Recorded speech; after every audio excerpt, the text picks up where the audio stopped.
Hello,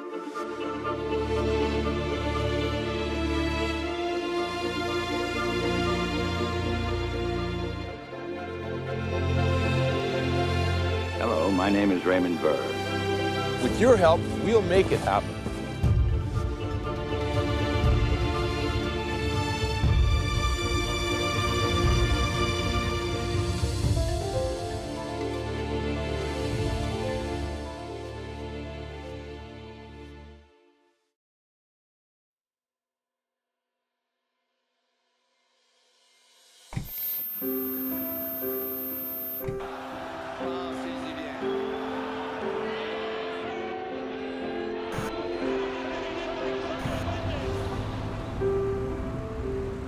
A lot has happened in the past 25 years.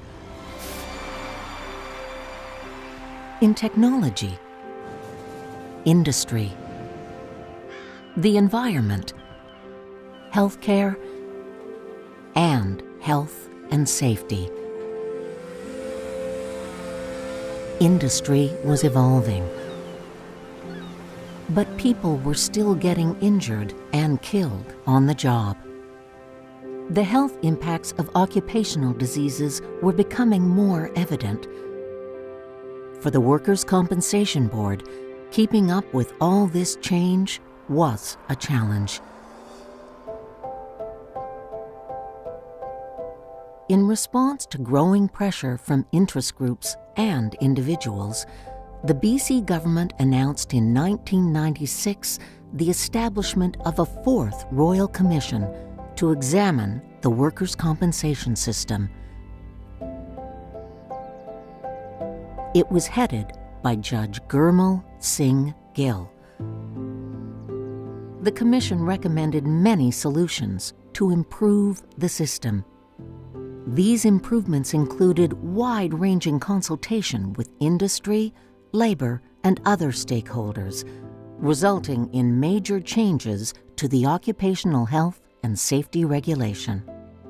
These new regulations were the foundation of many changes to the workers' compensation system. Other government reviews and reports would continue to shape how we deliver our mandate. By the mid-1990s, after 3/4 of a century as a paper-based organization, we introduced an electronic claim process called e-file that completely restructured how we managed claims. By 1998, e-file was up and running in all offices across the province. E-file revolutionized how claims information was captured and processed, dramatically improving service timelines for injured workers and employers.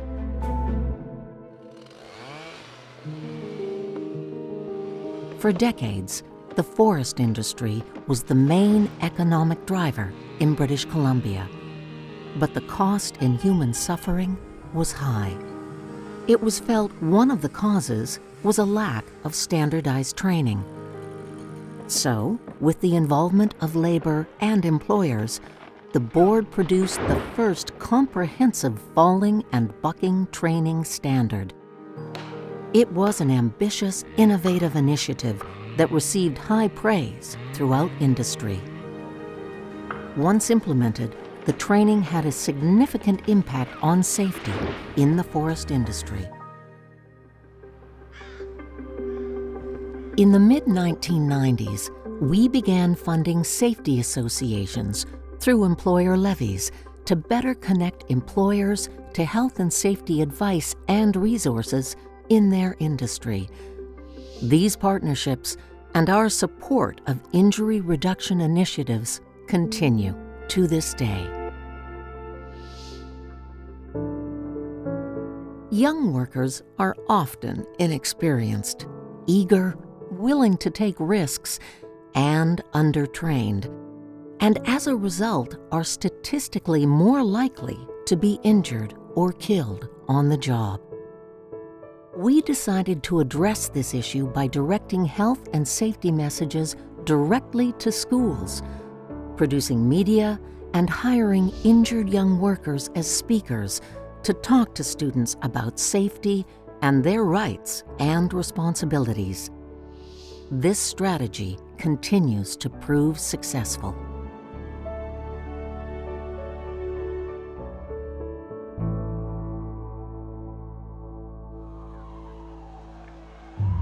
Many winemakers say what happened here was a freak accident, but they add they'd be happy to consider any new safety guidelines from the province.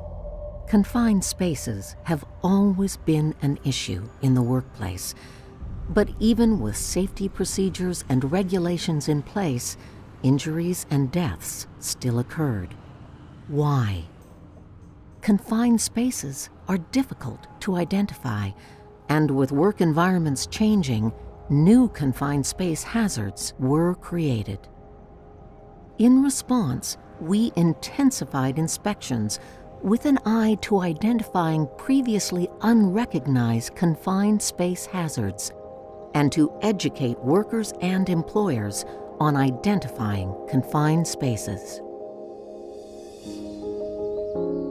As a result of a core review in 2002 and 2003, our governance structure changed to better represent the stakeholders we serve. The new board of directors consisted of a chair, a worker representative, an employer representative, a healthcare representative, an actuary, and 2 public interest representatives. Then, in 2015, a law enforcement representative and an occupational health and safety representative were added. This structure remains in place today.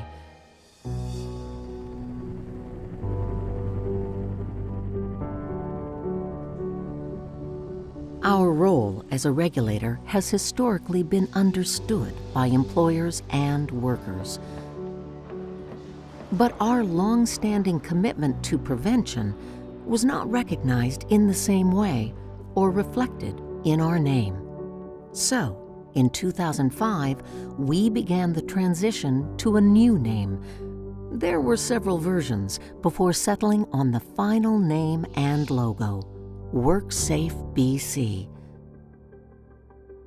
Teleclaim is designed for contact with the worker at the beginning of the claims process. In a continuation of our effort to provide better service to injured workers, in 2006, we introduced Teleclaim, a phone service that workers could call to report an injury. This dramatically changed for the better our claims service, as well as offering support in over 150 languages. Right from the beginning, it looked like a terrible crash, and it was. A van cartwheeled and then collided with a median on the Trans-Canada Highway in British Columbia. 3 people died. This tragic event revealed a problem within the agricultural industry, one in which workers were exposed to unsafe transportation practices. Working in conjunction with local police and ICBC, we responded by increasing roadside inspections of transport vehicles, and third-party transportation contractors came under increased scrutiny.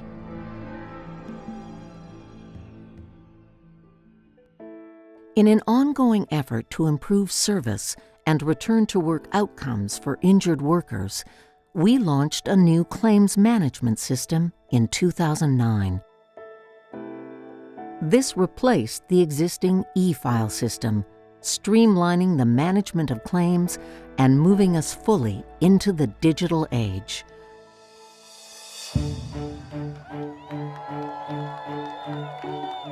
In addition to our name change, WorkSafeBC became more involved in the community.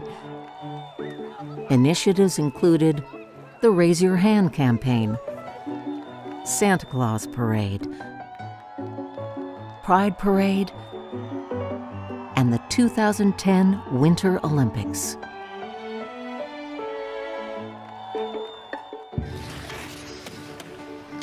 Seriously? WorkSafeBC also joined along with other corporate entities to form Preventable.ca, an initiative focused on safety at home, work, and play.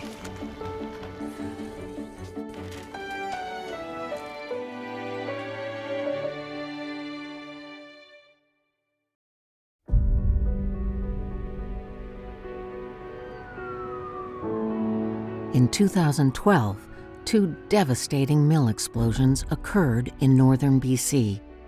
4 workers were killed and many more injured. Staff from across the organization worked tirelessly with care and compassion to support the people and communities impacted. We also led the investigations into how these tragedies occurred. The investigations revealed that a buildup of explosive wood dust was the cause. These tragic explosions forced everyone to re-examine how wood dust was being controlled. Work procedures at mills across the province changed, and WorkSafeBC continued to focus attention on the risks presented by wood dust. Wood dust control is now an integral part of safety procedures in wood manufacturing. The government commissioned a broad review of WorkSafeBC and occupational health and safety practices, which resulted in many recommendations, including changes to the Workers' Compensation Act and Occupational Health and Safety Regulation.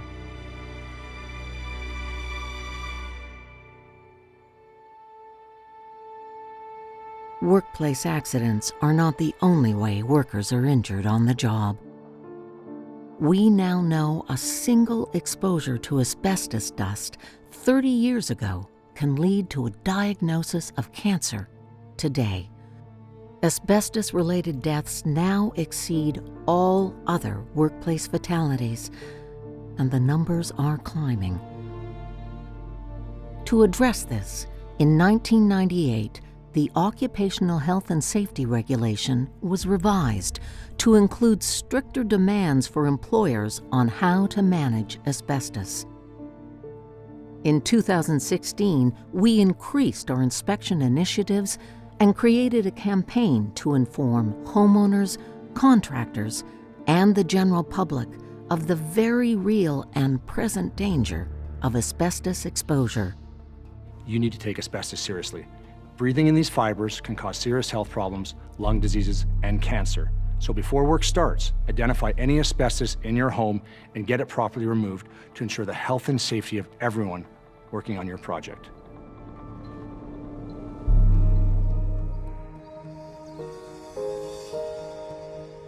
Over the past 25 years, there have been a number of important amendments to the regulation. I would go to work crying, and I would leave work crying. They call you an idiot, they call you stupid. It hurts everybody. These amendments have led to positive change, protecting workers and helping in their recovery.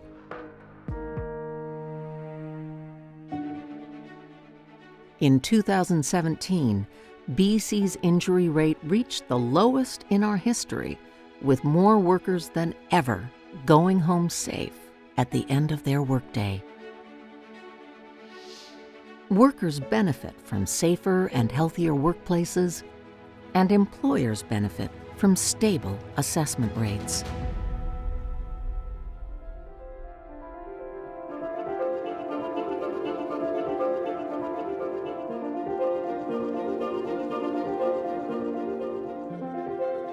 Over the last 100 years, workplaces in British Columbia have evolved, with a continued decrease in the injury rate and improved service to workers and employers. This achievement is due to the passion and commitment of our employees and management, as well as the workers, employers, labor groups, and government of BC, all coming together, industry by industry, to make healthier, safer workplaces. As we look ahead to the next century, we know change is inevitable and many challenges lie ahead. WorkSafeBC will face these challenges by aligning our services and strategies to meet the needs of BC's workers and employers, now and for the next 100 years.